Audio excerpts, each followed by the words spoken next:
Hillary has been lengthening her excuses as to why she lost the election. She didn't really lose the election. It was stolen from her by, I think it's up to 24 different excuses she has now.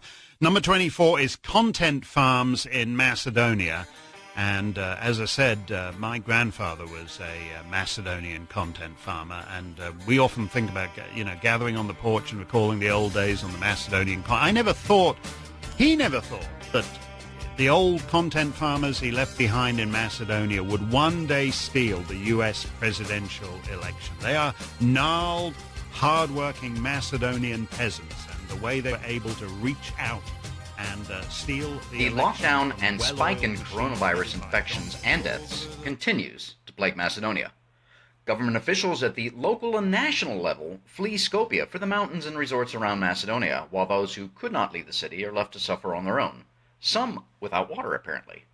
The scandals plaguing the government of Macedonia continue and turn bizarre, with former chief prosecutor Catalina having lost her job and having been arrested, who now seems to be going for an insanity plea as she removed her clothes and stripped down to her underwear at a court appearance. I'm sorry, you can't unsee that.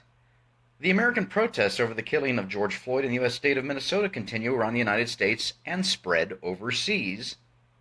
The Chinese Communist Party effectively strips Hong Kong of its autonomous status, violating the 1984 Sino-British Joint Declaration on Hong Kong and setting the stage for bigger and bolder moves by the Chi-Coms as they seek global domination.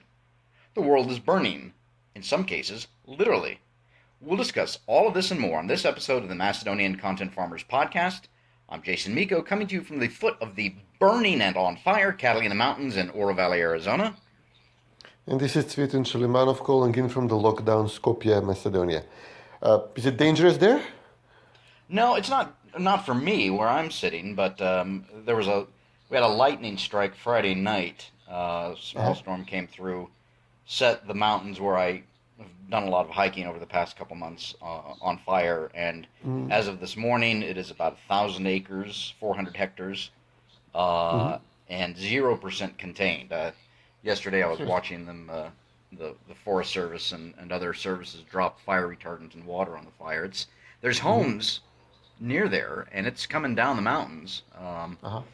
But I got up late this morning. Today is Sunday, the 7th of June, as we're recording this. And so Saturday night, I actually went out to dinner with some family. We all sat out on the patio of a restaurant, burger and beer restaurant. It was packed with people. Sorry. Yeah. Apologies to Macedonians listening in lockdown right now, but it was just packed, which was great. But we had this perfect view of the mountains, and as it got darker, you could see the fires just really roar up. Then I came home, sat on my patio with appropriately, Cvetin, a 10-year Lafroig, which is very peaty and smoky in its flavor, a 10-year single malt Scotch, and put on some music and just watch. It was incredible watching. Literally, so from where I'm sitting outside on my patio to the mountains is maybe, as the eagle flies, 2 or 3 miles. So what's that? A kilometer and a half. But you could literally see the flames just leaping. And I was sipping my scotch and thinking about what's going on around the world, what's going on in Macedonia, what's going on in the United States, and thinking this is a perfect metaphor. The world is aflame. Yeah, like that meme, like everything is fine. Yeah. But you're on lockdown until when? Monday? This is now Sunday evening. We still have one night to go, and 5 a.m. Tomorrow we are out. By the time the podcast drops, we'll be out for like half a day.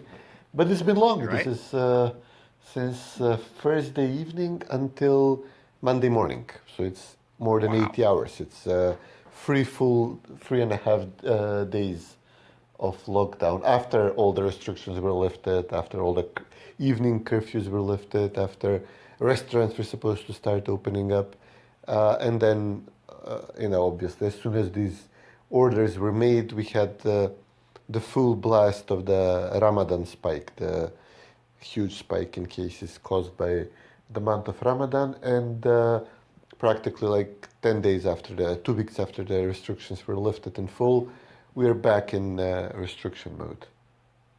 And I have to mention, I noticed Balkan Insight, one of our favorite punching bags. Uh, They parade around as actual journalists, but they're just left wing mouthpieces. They put out the correspondent from Macedonia put out an article about this second spike and blaming, putting part of the blame on Ramadan.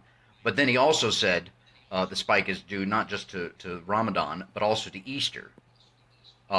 And it's worth pointing out that Easter was on April 19, over a month and a half ago. yeah. But he felt that he couldn't just be seen as blaming, quote unquote, the Muslims, Yeah. but had to blame the Christians as well. So a pox on They Balkan wanted Insight's house. the left wanted an Easter spike so badly you could feel it, and they were screeching at the people going to take a communion, and none of this materialized actually. 2 weeks after Easter, when we would have seen anything, any type of. Oh, there is a lizard out my window. Wow. Uh, Nature is healing. So 2 weeks after Easter, actually we had a just, noticeable drop in cases, but actually it turns out what can inflame the virus is not just a casual half a second contact with the communion spoon, which does sound like a bad idea at this time. But Ramadan includes a whole month of every night the men, exclusively the men for some reason, gather for feasts while the women are cooking and cleaning up afterwards. Muslims can't eat during the day on Ramadan, and as soon as it becomes midnight, it becomes dark, Sundown. the sun sets, the muezzin, the mosques give the signal, and they all hunker down, start eating. But Yep. this lasts overnight, and they gather. The entire family gathers, but also neighboring families, and often they use the yards in their houses, or even block an entire city street. The smaller cul-de-sac streets, and eat there. And when you do this night after night after night after night, apparently this adds up, and it's like Chire, the majority Albanian Muslim part of Skopje, has 150 cases active right now, and all the other municipalities around, which also have a lot of Albanians, have about 50 cases, and then maybe like four-fifth in the ranking is Aerodrome, which is the most densely populated. The closest thing we have to New York, maybe in terms of high rises and people sharing, buildings. It's number 4 or 5 with, if you rank the municipalities in Skopje, with 50 cases. So it's like 3 times more in a much less densely populated, majority Muslim neighborhood. And it's clear, this is the reason. But the left wanted so badly to have to have a chance to blame it on the Christians. And especially now, basically, there was hands-off approach during Ramadan, no fines, no police going through the doors, and I wouldn't even want them, endanger officers to get the corona or get shot at while breaking up a Ramadan dinner and asking, well, do you belong to this family or that family, trying to sort them out. I wouldn't want police officers getting involved in this, but basically there was no enforcement over Ramadan, but now we have extra strict enforcement for Easter, and now this is Pentecost weekend. So basically, Macedonian Christians are banned from visiting the cemeteries of their loved ones, which we normally do on Zadushnica, as we call it, the All Dead Day. Or so basically, it's a completely noticeable, completely in your face double standard. I don't. I expect that if we had lax restrictions during Pentecost, maybe somebody would catch it. Although again, this is much more casual engagement. People gather at the gravesite and then disperse. It's not like you stay all night eating and drinking in a confined space with a bunch of men. But it's very noticeable that there is a very different standard when it comes to Macedonian Christians and Albanian Muslims here. Well, yeah, a couple of points on what you just said. First of all, it does seem that it doesn't seem, it's a fact, frankly, that our friends on the left, whether they're in Macedonia, the United States, or anywhere else in the world, are by and large atheists. Um, some are benign atheists. A lot of them are militant atheists, but they're hostile to faith of all kinds, but especially Christianity. That's just a fact. Why that is, I'm not entirely sure. I think it's probably because they're afraid of the Muslims and they know what can happen if they go too far with that. That's number one. Number two, when we did this podcast last week, Mohammed Zakiri, who is the vice president of Citizen, the ruling socialist party, and an observant Muslim, announced that he and his wife and daughter had contracted the coronavirus. We wished him well and hope that he and his family recover. But since we recorded it, he and his family went into the hospital because they had increasing signs of I guess, fever, respiratory problems, etc. So I don't know if he's still there or not. Third, and this is something that there was a lot of discussion about here in the United States and frankly around the world, and we're going to get into this a little bit later, but the George Floyd protest, Black Lives Matter, the Antifa, etc., that has morphed. You know, it's one thing to protest his killing and police brutality peacefully, and that's, of course, no question about that. But the whole thing quickly descended into most of the protesters have no idea what they're protesting about. There's the looting, the rioting. There's the statue of Winston Churchill in London has been defaced this weekend with these punks, absolute useless loser punks who wouldn't be alive today if Winston Churchill had not been the leader in World War II in the UK. Their parents wouldn't have even been alive today. And anyway, my point being that the big discussion is that you've got all these protests going on of people around the world in close quarters without masks, shouting, yelling, singing, doing whatever it is that the freaks that they are do. And then, Cvetin, there was a letter put out over the weekend by 1,200 health officials here in the United States saying that, yes, the coronavirus is out there, it's still dangerous, etc., but the right to protest, we should not be clamping down on these protesters, and that if more people die from coronavirus, it's worth it because these people are out there fighting, quote unquote, 400 years of systemic racism in the United States, which is all horseshit. And, you know, it's totally upside down. And if there's no spike, 2 weeks, actually now, because these protests have been going on for 10 days, if there's no spike in these areas where these protests have been going on, these large gatherings of people, if there's no spike, then that means the lockdown is over. And so you've got these, and if there is, well, then that's a different issue. But you've got health officials saying that people have the right to gather in the tens of thousands and protests. And at the same time, the health officials tell churches here, you can only have 25% capacity. And it's madness. Yeah, I should be able to get out of the house now in violation of the curfew, especially as the mayor fled the city and all the SDSM bigwigs fled the city. But, you know, maybe I should just have like a Black Lives Matter sign dragging it around me. And if the police stop me, I say, no, I'm not violating the curfew. I'm protesting. Well, actually, Babylon Bee, one of the satirical outlets that we both follow, had a great article. It had a picture of the inside of a church with the cross, and everybody in there was wearing Black Lives Matter masks and had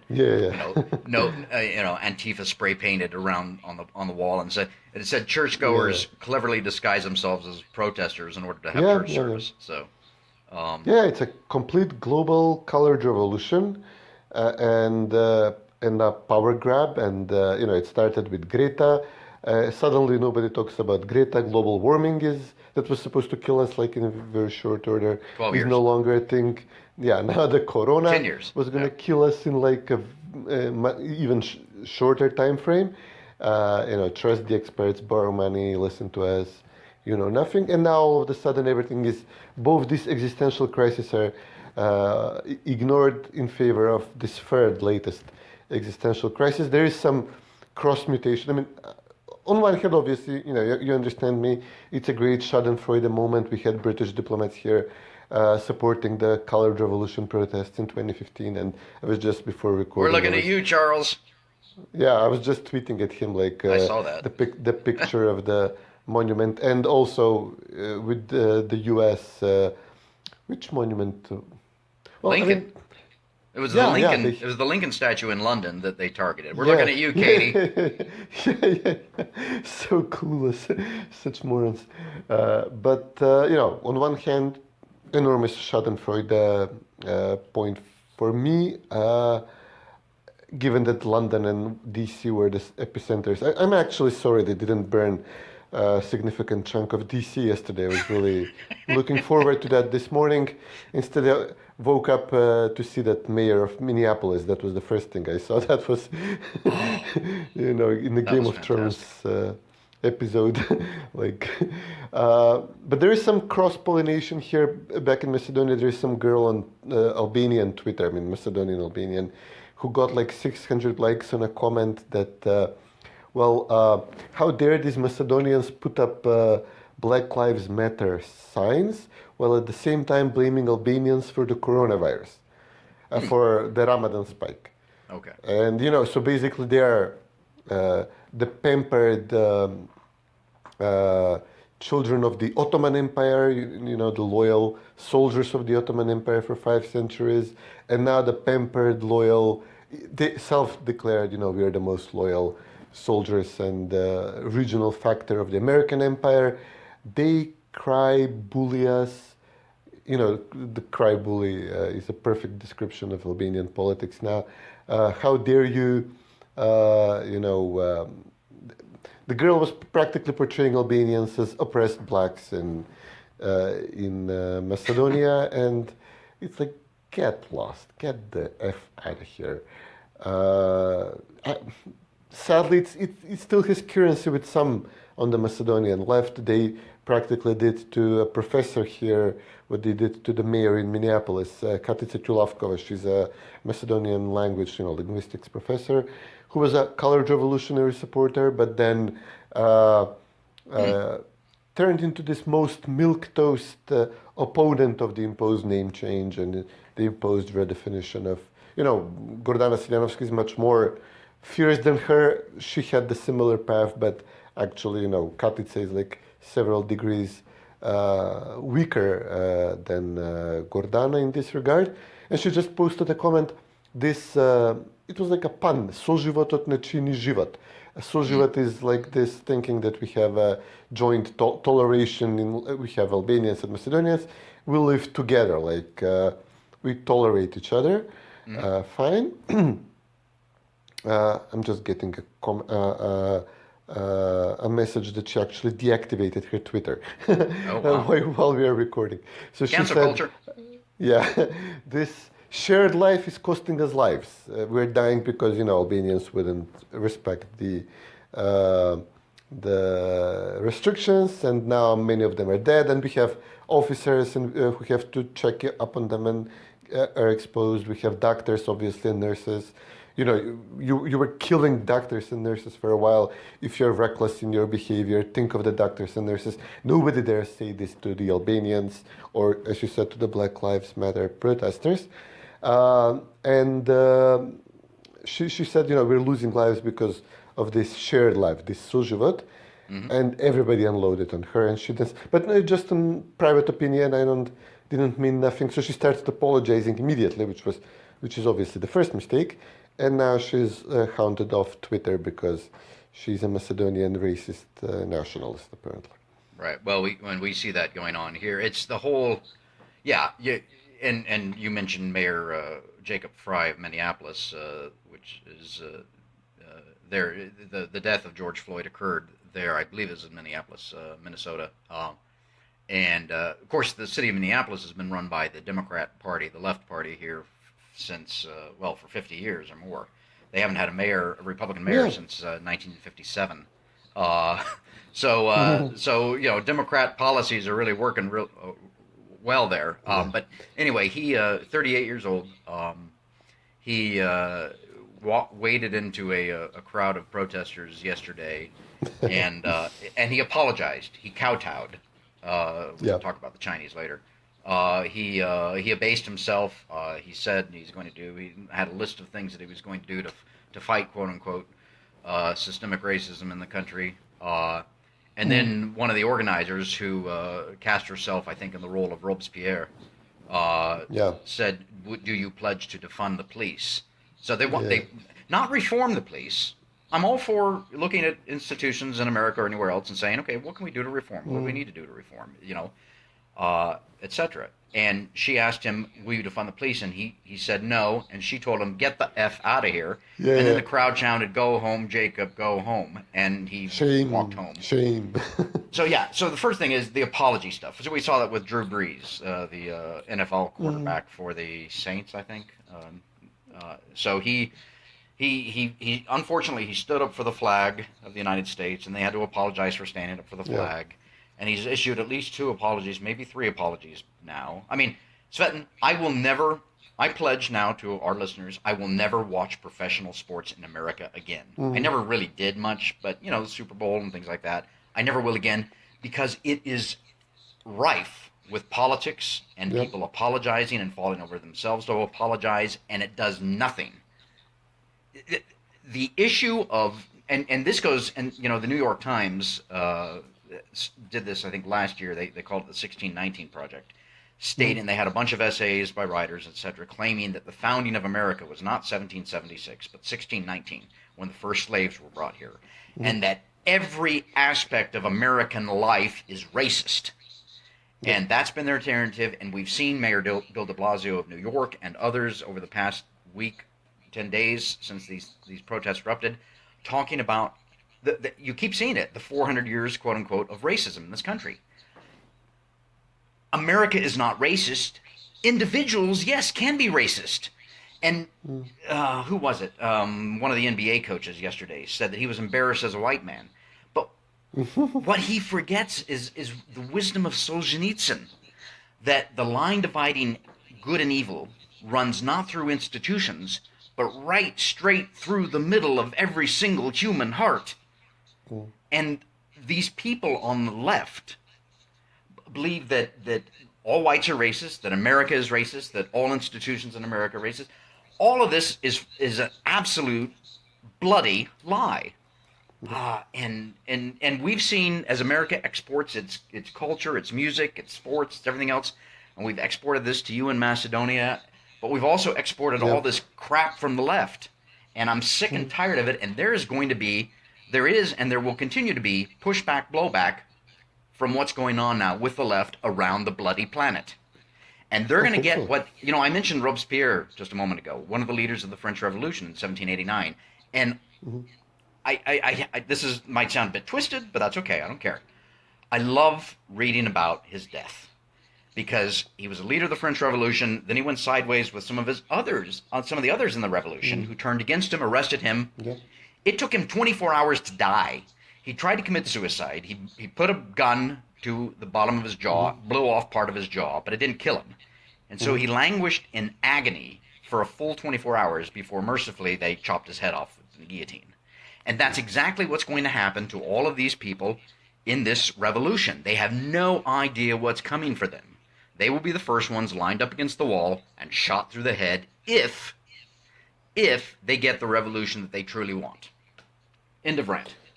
Yeah. You see these. There are even some Macedonians supporting this, and these are the, pasty, skinny college kids who, maybe second generation Macedonian American or a lefty student organizer, colored revolution reject from here, who got, through the U.S. Embassy, some kind of scholarship to the United States. They won't last a second. They will last as much as this ridiculous mayor of Minneapolis will. I mean, they have no idea what they're doing to themselves and what they're lining themselves up for. But I don't know. It's going to be.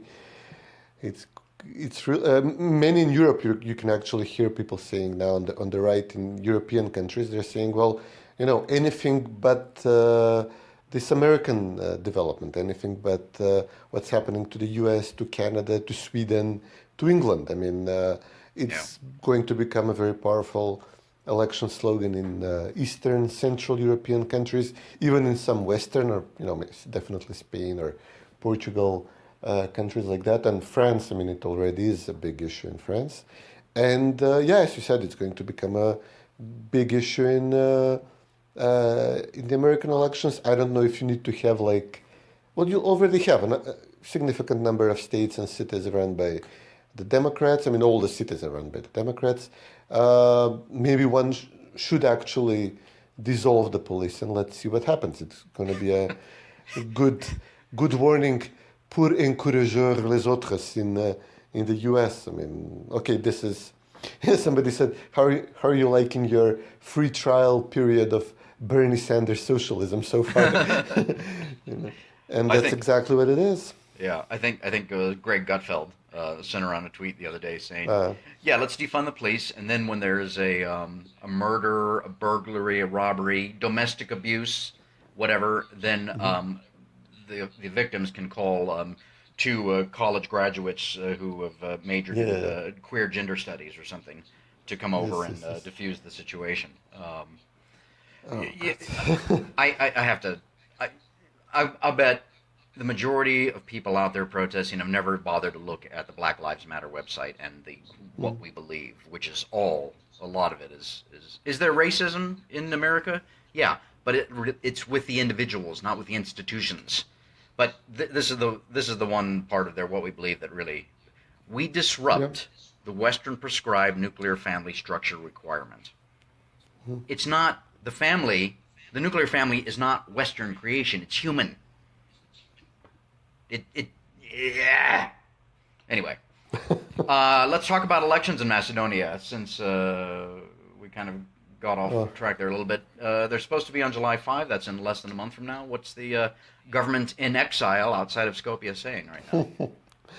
Well, they have quieted down on this issue. I think they're realizing it's impossible that this happens as they have planned. I mean, President Pendarovsky, in their thinking, as soon as he stops the state of emergency, SDSM believes 22 days start until when we can hold elections. This was rejected by the State Electoral Commission, who said, no, we need more time. OSCE is probably not going to be able to send observers, especially now in Corona country, Macedonia.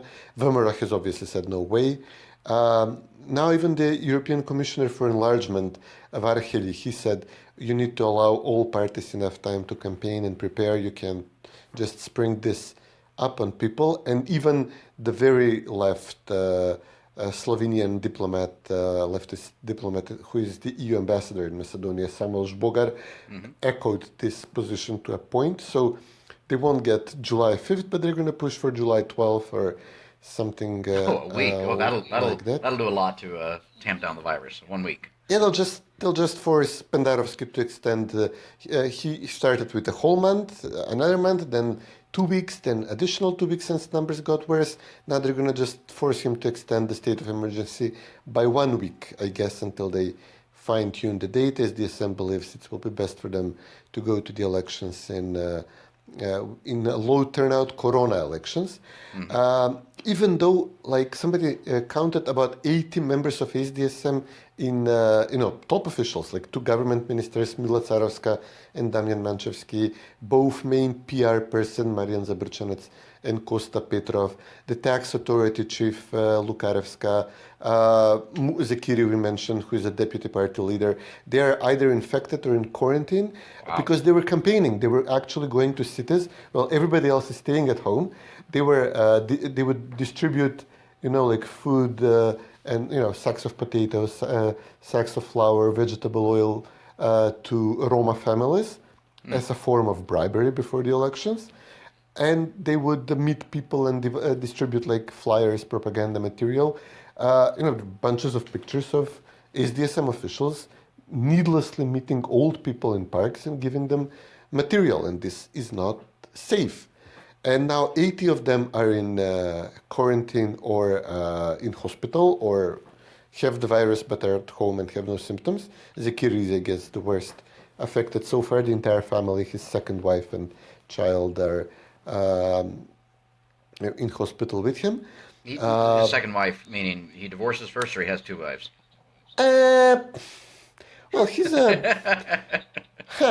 married a Macedonian girl. He's long, he was still married to the other one. Everybody knew he's dating the director of Alsat. And I don't know how that works specifically. Legally, he's a imam. Right. He's not only a committed Muslim, he's an imam. So I think he even joked before me once that they can do it. I mean, religious. Okay. He's a religious education, theologian educated. Yeah. So they are, people are laughing at them like you're campaigning, serves you right, what's happened. But they're trying to turn this on Vimero. So first attack was Naka Chulev, the interior minister, the only Vimero guy in the government, did not disrupt the iftars by force. This was their first allegation. Even though there are people like Muhi Zakiri were going to the iftars, sending Macedonian policemen in Albanian quarters, banging on doors and dispersing people these are no-go zones for our police. And essentially, SDSM was used, they know this, they were cynically using this ploy. And then what they did was they have a police unit obviously following the opposition leader, Christian Mickovski, the leader of Vimero. And they keep snapping pictures of him. They had a major scandal when he was allegedly in a gym exercising. The gym was supposed to be closed, empty. So it was either him alone violating curfew, which is, again, no big deal, or he says this is old footage. They actually took the footage from the gym, apparently contacted an employee, recruited an employee at the gym to take the footage and then presented it as current. So this is the extent to which they're willing to go to entrap Mickovski to make him look like he's alone violating corona restrictions. Again, this party, which half of the officials of the party are in hospital or in quarantine or self-isolation at home. And then they actually send the police in a restaurant where he's having dinner. And you're allowed to do this. Restaurants are open, allegedly not sitting at the proper table. So there is one portion where you can sit, like the patio area. He was allegedly sitting in the back. And this is not allowed. So, and two press conferences held by the government for this. They're trying to pin this on Vimero. This is like the classical case of the crooks and the liars and the thieves calling the other side liars and crooks. Right. And but this is all their people tweet about. They ignore the fact that these are PR people who attended these meetings, pre-election meetings with Zakiri, with Kosta Petrov, who are obviously, between themselves, asking each other all the time, were you at this meeting, were you at that meeting? Was Muhi, spreading the virus then, or was it later? They're personally, very likely exposed, but they ignore all that's happening in their own party, all that is happening in the Albanian community, whose votes they're courting, but they go straight to Mickovski and basically the police force and the inspectors, etc. They're focused solely on him, trying to catch him in violation of the restrictions. This is, this is the state of how this country works, right? Well, these are classic communist. Literally communist tactics. Literally, yeah. And it's worth pointing out again that Citizen, the ruling party, before 1991 was the League of Communists of Macedonia. You can't deny that. Yep. So they may have shed their Marxism-Leninism, but they retained all the tactics and much of the public policy proposals adapted to the current time, etc. But let's stick with elections here. I want to talk a little bit about Ali Ahmeti, the leader of DUI, the former National Liberation Army, the terrorists that started a war in Macedonia in 2001, who put out a tweet and is talking about demanding that the next prime minister be an ethnic Albanian, which, okay, we can dice this and splice this a couple of different ways. So first of all, he's demanding that the next prime minister be an ethnic Albanian. So the qualifications are not competence or intelligence or experience or anything else. It's just the ethnicity. I thought it was interesting that Zoran Zaev, for once, I think he said something along the lines of we have to have somebody who is competent, intelligent. We can't just do it based on ethnicity, which violates everything that he's done in the past, because he's always looking at other attributes of an individual other than their competence or intelligence or ability, and said that we won't have Dewey as a party, as a coalition party, if we win. Although he already made a pre-election coalition with Besa. So, what's been the reaction there from citizen supporters and the public in general? Citizens are numbed at this point. I mean, as I said, they're willing to ignore things that are right in their face, literally attending party meetings in which they themselves are getting infected and focusing on Mickovsky. I mean, this is brainwashing at a whole new level. On the right, people are quipping that obviously the Macedonianness, the Macedonian identity of both Zaev and Oliver Spasovsky, who is his stand-in as prime minister, is obviously very fluid, given everything they're willing to swallow, all the attacks on Macedonian national identity. So people are saying, okay, maybe we should try actually having a Macedonian prime minister for a change after Gruevski and Emil Dimitriev. We haven't had one. But yeah, I mean, SDSM is trying to get as many Albanian votes. Ahmeti feels threatened. This was his turf. SDSM is losing among ethnic Macedonians, obviously, after all they've done. And they're campaigning hard among ethnic Albanians.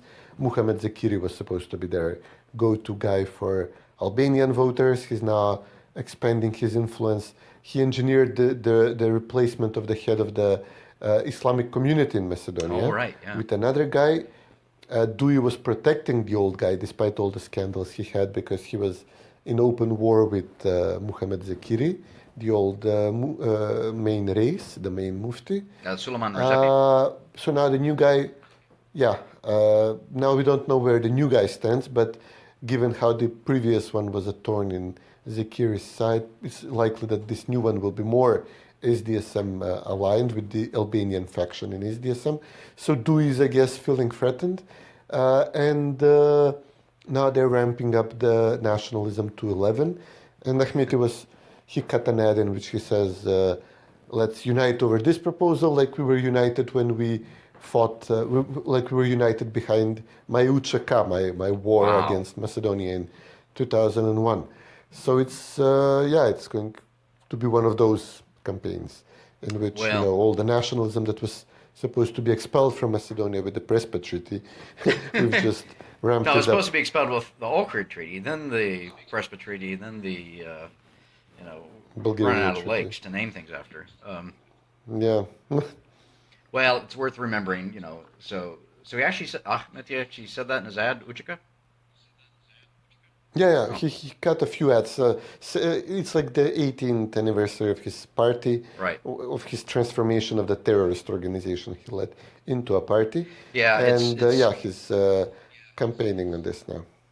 Yeah, it's worth remembering that the Uchika, which is the basically UCK, the letters for National Liberation Army. Liberation from what? Ali Ahmeti told David Binder Ali Ahmeti basically said, he told David Binder of, I think it was Newsweek in 2001, March of 2001, he said, and I'm lightly paraphrasing, our role is to remove Macedonians from what is historically Albanian land. Ali Ahmeti is responsible for murder, for kidnapping, for torture, for assault, for sexual assault, for almost splitting the entire country in two. He was never prosecuted. The leadership of the UCK, the NLA, was never prosecuted, despite the fact that the Westerners said that there could be no reintegration of the leadership. Rank and file, the young punk 18-year-old kids who had some romantic notion based on what Ali Ahmeti told them that they were fighting for this, that, or the other. they can be forgiven. They're snot-nosed punks at 18. They don't know anything about life. A lot of them died because of Ahmeti, which I don't know if the Albanian community there has ever really reckoned with. Hundreds of NLA soldiers, quote unquote, died and are buried in various places around Macedonia because of Ali Ahmeti. But Ali Ahmeti and the leadership, people like Talat Jaferi, who is the so-called Speaker of Macedonia's parliament right now, never had to pay for their crimes. They will in the future, this life or the next, I can assure you of that. But I mean, this man is a terrorist. He remains a terrorist. And I will be glad when he's gone. And you can define gone however you like it. And it's going to come down soon because, if Trump gets reelected or even in this term, basically the U.S. administration, the little leverage he has over foreign policy, he used it to replace the government in Kosovo with a new one, which is now more open to the idea of redrawing the border, which will obviously have repercussions for Macedonia, and everybody's been saying this here. And even if Trump loses the elections, you get Joe Biden, who's definitely, doesn't remember what day of the month it is. Okay, to be fair, neither do I at this point. The lockdown, but he's definitely going to appoint extremely pro-Albanian people to the to the State Department and as diplomats here. And I can see Albanians, I can see Bosnians in all the Muslim communities in the Balkans strongly supporting Biden over Trump. So either way, we're going to have a reckoning very soon on the Macedonian-Albanian issue. Could be, although, of course, to be fair, Biden won't be president very long. He's either going to have to resign or will die, one of the two, because he's totally non-compos mentis. Yeah. So the important thing is who is his vice president going to be. But that's another subject for another time. Well, the whole State Department is supporting him. I've seen everybody. Yeah. Dan Fried, Strobe Talbot, all the people who were involved in the Balkans for so long. They're all, Nicholas Burns, etc. They're all obviously supporting Biden, and any of them would be. They will all be named their offspring, like Jess Bailey, will be named to positions in the State Department, and Good Lord, this is going to be definitely a hostile administration to Macedonians. Well, as we've talked about many times before, as we've talked about many times before, the entire State Department is, the administrative state, the managerial state, the bureaucratic state, whatever you want to call it. It's made up of far-left individuals. They all think alike. They all talk alike. They all read the same books. Most of them are atheists. You're not going to change that. Our friends on the left here are talking about, changing reforming police departments in local cities around the country. Like I said, at the beginning, we can talk about what kind of reforms are needed. I'm sure there's rooms of reform. But the State Department will never, ever be reformed. It will always be a far left organization in service of the far left in politics, in academia, in think tanks, in the NGOs, in culture, Hollywood, now increasingly in sports. And it's and this kind of I did want to mention this. I know we're starting to run late here, but we got lots of other subjects to talk about, which we're not going to get into. But this then kind of goes into what I thought not the Hong Kong China thing, which I mentioned in the monologue, but the president Trump is drawing down troops in Germany now, about 10,000 troops. I don't know how many we have there in total, but I think obviously, about 50, 60. Sorry? I think 50, 60,000. Okay, yeah, we've had them there since World War II. Now, the European Union, of course, those who are big champions of ever closer union and more Europe, etc., want to create an European Union army, which could conflict with NATO. Most European countries, most EU countries are members of NATO, and Trump is, of course, that's I think one of his campaign pledges was to draw down troops, and it's an interesting reaction from folks on the right that don't like seeing this happen, especially NATO hawks. Although I did see that the polls were requesting that the troops from Germany be sent to Poland instead of coming back here to Yeah. the United States. But anyway, this has profound implications for the relationship between the United States and Europe, the EU, and NATO. Yeah.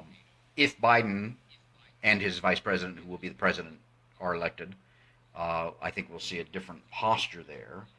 But again, I do think that the EU, switching subjects slightly again, the EU is has been fatally wounded because of everything that has been happening. Not just Trump, but its own stupid mistakes, Brexit, etc.